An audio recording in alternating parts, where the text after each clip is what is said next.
Well, I think this is indeed a very, very important development, and it is what President Trump had promised in the election campaign 2016, and it's one of the major reasons why he was elected to become president. And now that he has basically successfully, at least pulled pushed back to a certain extent the whole Russia Gate and Mueller illegal investigation, obviously he feels in command enough to, actually come true on his promise. So he announced that all of US troops will be withdrawn from Syria. Now, there was a huge hysterical reaction by the establishment, the neoliberal establishment of the West. Um, but also from the left. So the absolutely erroneous thing is that all the people who supposedly are anti-war now say that the United States should keep uh, illegally occupying Syria when President Trump is actually involved in a very reasonable and very thoughtful process of pulling out of this situation. Now, first of all, Maria Zakharova, the spokeswoman of the Russian Foreign Ministry, said, obviously, who should fill the vacuum after the United States pull out? The natural thing is the Syrian government and the Syrian people. And given the fact that there is now a constitutional process underway with the perspective of elections, this is actually absolutely the best thing which could happen. And the question of what will happen with the remaining open issues like the Kurdish problem. There are negotiations between the Trump administration and Russia on the one side, and Turkey and the United States on the other side.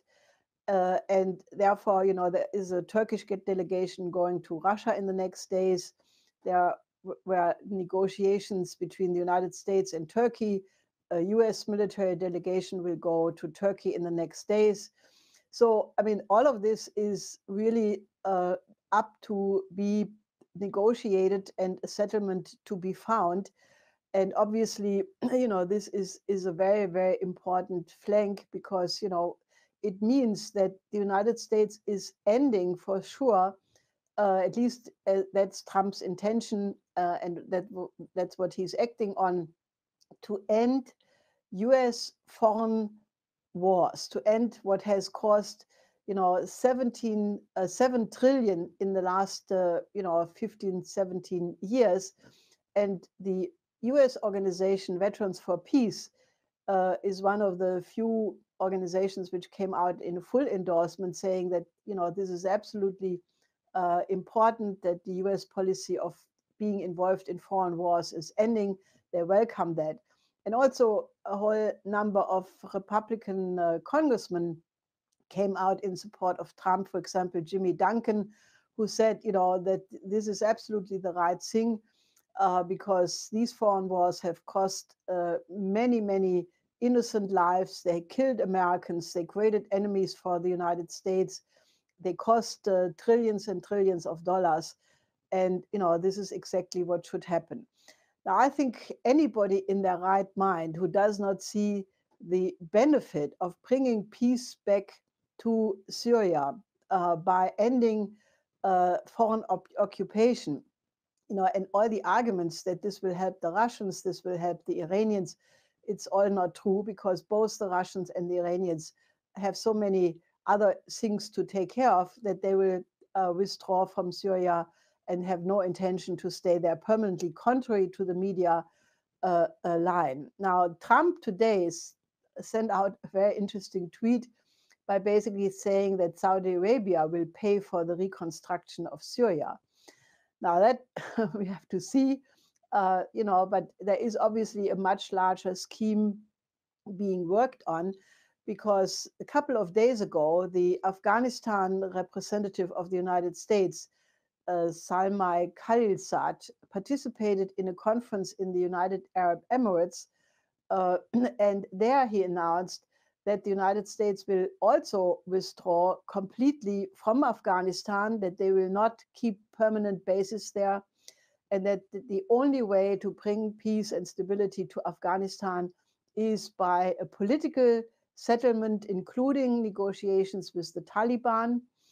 At the same time, the Pakistani foreign minister was in Beijing and met with Wang Yi, and China is also encouraging Pakistan to, be part of this solution with the Taliban.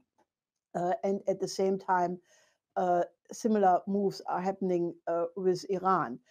Now, I think this is all very significant because, I mean, it's still in process, but I think what we are seeing in front of our eyes is the emergence of a Peace of Westphalia approach for the Middle East.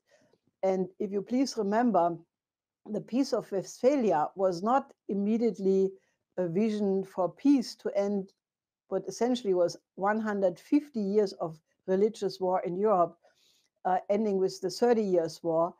But it was the result of the fact that all the parties involved recognized that a continuation of this war would left nobody alive to enjoy the victory. And that is about the situation we have in the Middle East, because, years and years, 17 years of war in Afghanistan have not brought peace. Syria is in a state of destruction now, with the Syrian government controlling almost the whole country. Syrian refugees can return, but still, what has to be reconstructed is enormous.